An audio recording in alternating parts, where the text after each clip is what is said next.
Hi everybody, it's Miss Carrie from South Fayette Township in Bridgeville Public Library, and it's time for Quaran-TEENed DIY. What we're going to be doing today is making some zines.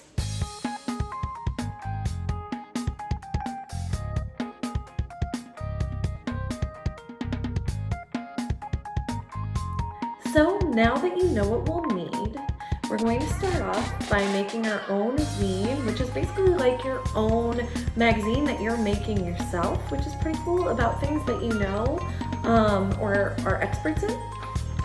So you're going to take your computer paper and you're going to fold it in half like this. All right. And then you're going to take that, fold it in half again. And it looks like this.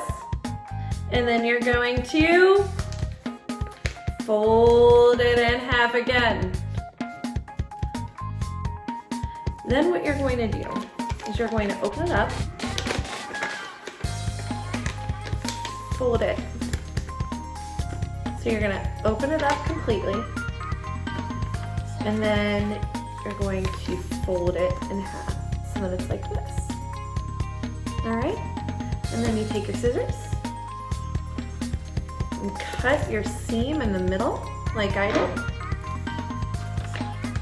All right, and then you want to fold it back like this, and then see, it will make a square in the middle, and you just push it together and fold it.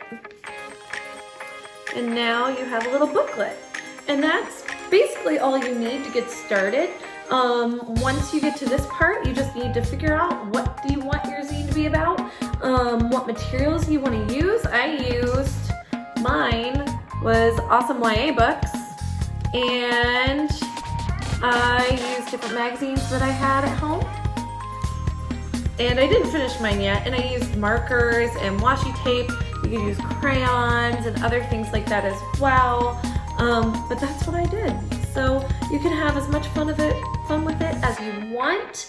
I would love to see what you guys make, or what you guys write about. What's also really cool is that if there are any teachers or parents watching that are homeschooling right now, this would be a great project for social studies, or if you have to do book discussions or anything like that, this would be wonderful to use if you would like. So please take pictures of what you're making. I would love to see them and put them in the comments below. And also let us know what you guys want us to do, because we're here for you. All right. I'm so glad you guys spent time with me this week. I hope you have a great rest of the week. I'll see you next Wednesday.